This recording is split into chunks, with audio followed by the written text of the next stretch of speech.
اعوذ باللہ من الشیطان الرجیم، بسم اللہ الرحمن الرحیم۔ السلام علیکم پیارے بہن بھائیوں، گولڈن لائنز میں آپ کو خوش آمدید کہتا ہوں۔ اللہ پاک سے دعا ہے آپ کو عافیت کے سائے میں رکھے، آمین یا رب العالمین۔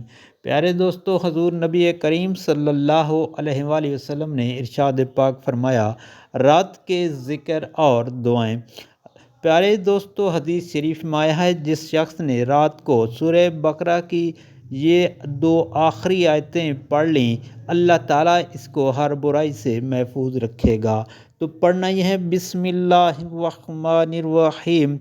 آمن الرسول بما انزل الیہ من ربہ والمؤمنون کل آمن باللہ وملائکتہ وکتبہ ورسلہ لا نفرق بین احد من رسلہ وقالوا سمعنا واطعنا غفرانک ربنا والیک المصیر۔ لا یکلف اللہ نفسا الا وسعها لها ما کسبت علیہا ما اکتسبت ربنا لا تؤاخذنا ان نسینا او اخطأنا ربنا ولا تحمل علینا اصرا کما حملتہ علی الذین من قبلنا ربنا ولا تحملنا ما لا طاقة لنا به واعف عنا واغفر لنا وارحمنا انت مولانا فانصرنا علی القوم الکافرین۔ رسول اللہ صلی اللہ علیہ وآلہ وسلم اس کتاب پر ایمان لائے جو ان کی رب کی جانب سے ان پر اتاری گئی، اور سب مومنین بھی اس پر ایمان لے آئے، سب کے سب اللہ پر، اس کے فرشتوں پر، اس کی تمام کتابوں پر، سب پیغمبروں پر ایمان لائے ہیں، اور کہتے ہیں ہم اللہ کے رسولوں کے درمیان کسی کی تفریق نہیں کرتے۔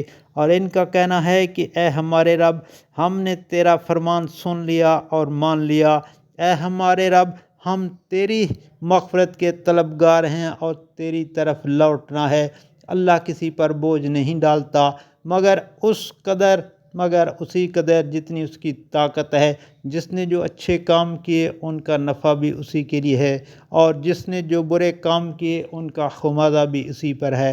ہمارے پروردگار، اگر ہم بھول جائیں یا بھول چوک ہو جائے تو اس بھول چوک پر ہمیں نہ پکڑو، اور اے ہمارے رب، تو نے ہم سے پہلے لوگوں پر جیسا سخت بوجھ ڈالا تھا ایسا بوجھ ہم پر نہ ڈالنا، اور اے ہمارے رب، ہماری پرورش کرنے والے، تو ہم پر وہ مشقتیں بھی نہ ڈال جن کی ہم میں طاقت نہیں ہے، اور تو ہمیں معاف کر دے اور ہمارے گناہ بخش دے، اور ہم پر رحم فرما، تو ہی ہمارا مولا ہے، پس تو کافروں کے مقابلے میں ہماری مدد فرما۔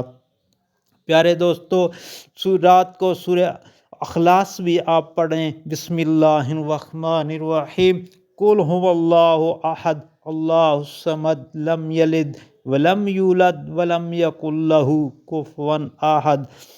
تو کہہ دو، وہ اللہ ایک ہے، اللہ بے نیاز ہے، وہ نہ کسی کا باپ ہے، نہ کسی کا بیٹا ہے، نہ کوئی اس کے ہمسر ہے۔ پیارے دوستو، صحیح بخاری شریف میں روایت ہے کہ نبی کریم صلی اللہ علیہ وآلہ وسلم نے ارشاد پاک فرمایا، کیا تم میں سے کوئی رات میں 1/3 قرآن پڑھنے سے عاجز ہے؟ صحابہ کرام رضوان اللہ علیہم اجمعین نے عرض کیا، یہ تو بہت مشکل کام ہے یا رسول اللہ صلی اللہ علیہ وآلہ وسلم۔ تو نبی کریم صلی اللہ علیہ وآلہ وسلم نے ارشاد پاک فرمایا، سورہ اخلاص قل هو اللہ احد پڑھنا ثلث قرآن ہے، تہائی قرآن ہے، تو تم قل هو اللہ احد نہیں پڑھ سکتے؟ قرآن کریم کی کوئی سی 100 آیتیں رات میں کسی وقت بھی پڑھ لیا کریں۔ نبی کریم صلی اللہ علیہ وآلہ وسلم نے ارشاد پاک فرمایا، جس شخص نے رات میں 100 آیتیں پڑھ لیں، وہ اللہ کے ہاں خدا کی یاد سے غافلوں میں نہ لکھا جائے گا۔ پیارے دوستو، اللہ پاک سے دعا ہے مجھے آپ کو نبی پاک صلی اللہ علیہ وآلہ وسلم کے اس فرمان پر عمل کرنے کی توفیق عطا فرمائے، اور آپ سے گزارش ہے کہ ویڈیو کو آگے دوستوں، گھر والوں، عزیز و اقارب کے ساتھ لازمی شیئر کریں تاکہ ہر کسی کا بھلا ہو۔ اللہ تعالیٰ آپ پر رحم فرمائے، آپ کی پریشانیاں دور فرمائے، آمین یا رب العالمین۔